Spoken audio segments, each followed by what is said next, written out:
Moving on to the Star Fox series. First is Fox McCloud, who made his first appearance in Star Fox, released in 1993 for the Super Nintendo Entertainment System, or SNES. His most recent appearance isn't even in a Star Fox game, but is in Starlink Battle for Atlas, a unique game released in 2018 for the Switch.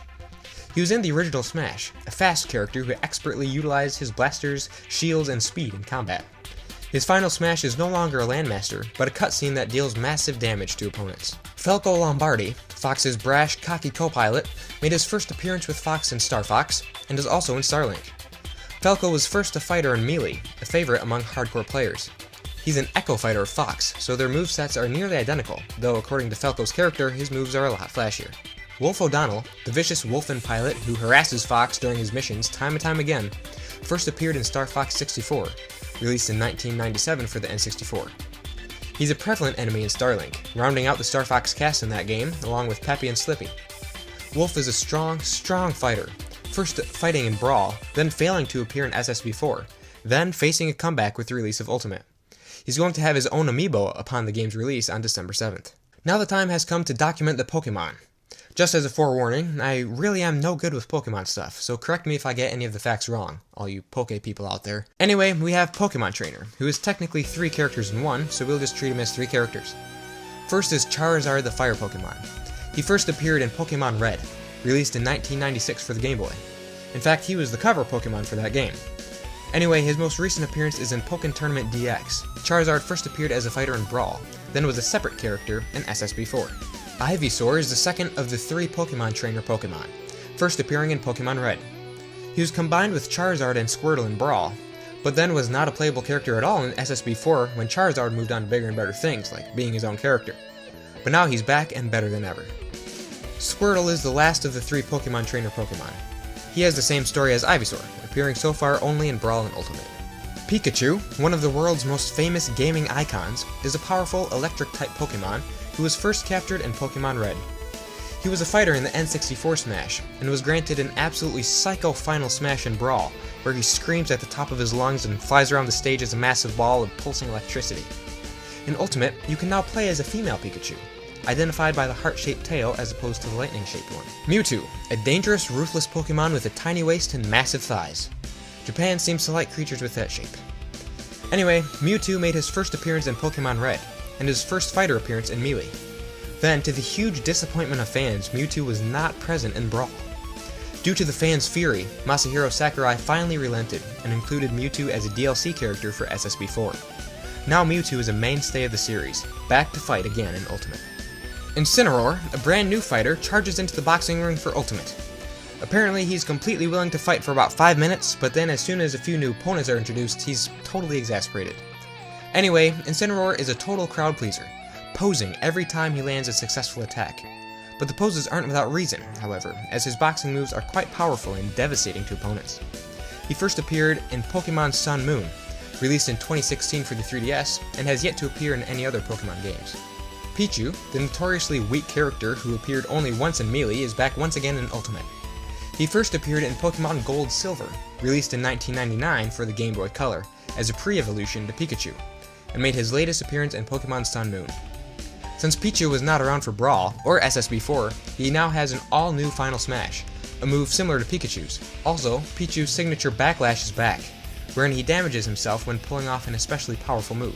Lucario, look at that, another Pokemon with a tiny waist and massive thighs. What a shocker. Anyway, Lucario made his first appearance in Pokemon Diamond, released in 2006 for the Nintendo DS, and made his most recent appearance in Pokken Tournament DX for the Switch. He first fought in Brawl, and has been seen in Smash ever since, being seen as pretty average. His final Smash in Brawl saw him shoot a massive laser vertically across the stage that had very limited controls, but for SSB4 it was changed to a transformation into Mega Lucario X, which was essentially just Lucario on steroids.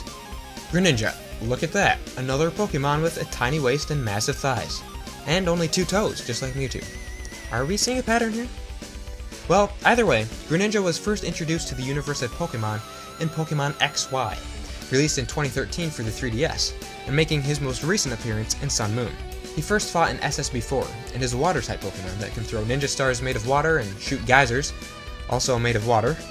His final smash is a super flashy, sweet-looking move where he launches his opponent into the night sky in front of a huge moon, and then just starts wailing on him. Jigglypuff, the Jigglypuff of awesomeness, made her first appearance in Pokemon Red, and most recently in Sun Moon. She first appeared in where she was a decent fighter, but then she was severely underpowered in Brawl, then was upped again in SSB4. Hopefully that remains in Ultimate. On to Metroid. Samus is the protagonist of the Metroid series, first appearing in Metroid, released in 1986 for the NES, and making her most recent appearance in Metroid Samus Returns, released in 2017 for the 3DS. And according to recent teaser trailers, there is apparently a Metroid Prime 4 coming out for the Switch within the next couple years. Anyway, Samus is one of the most popular characters in Smash, first fighting in the original N64 game. Her moveset has not changed too much over the years, until Brawl, when her final smash transformed her into Zero Suit Samus. Zero Suit Samus made her first appearance in Metroid Zero Mission, released in 2004 for the Game Boy Advance, and technically made her most recent appearance in SSB4, but the most recent Metroid game with her in it is Metroid Other M, released in 2010 for the Wii. Zero Suit Samus first fought in Brawl, but you could only fight as her if, while playing as Samus, you broke a Smash Ball. Then Zero Suit Samus' final smash was to transform back into regular Samus, which was the stupidest thing ever, one of the many reasons why Brawl was so disliked by fans. In SSB4, Samus and Zero Suit Samus were separated into different characters, and is now the case once again in Ultimate. Dark Samus, a vile creature composed of Phazon, is a brand new fighter to Smash, an Echo Fighter of Samus. Dark Samus made its first appearance in Metroid Prime, released in 2002 for the GameCube, and made her latest appearance in Metroid Prime 3, Corruption, released in 2007 for the Wii. In SSB4, Dark Samus was one of the color swaps for Samus. So far, Dark Samus looks identical to Samus in every way, except her moves seem more vicious and dark. Ridley, one of the most largely fan-requested characters for Smash, is at long last a playable character, and one of the tallest characters too. Ridley first appeared in the original Metroid, and made his last appearance in Metroid Fusion, released in 2002 for the Game Boy Advance. Ridley is a dragon of massive proportions, and actually appeared in a Smash game before this one, Super Smash Bros. Brawl, as one of the bosses in the Subspace Emissary. Actually, he appeared twice, once as regular Ridley, and once again as Meta Ridley. In Ultimate, Ridley looks to be an extremely powerful, versatile character, with long-range, complicated moves that can be deadly in the right hands, including things like the Savage Tail Stab and Exploding Stomp.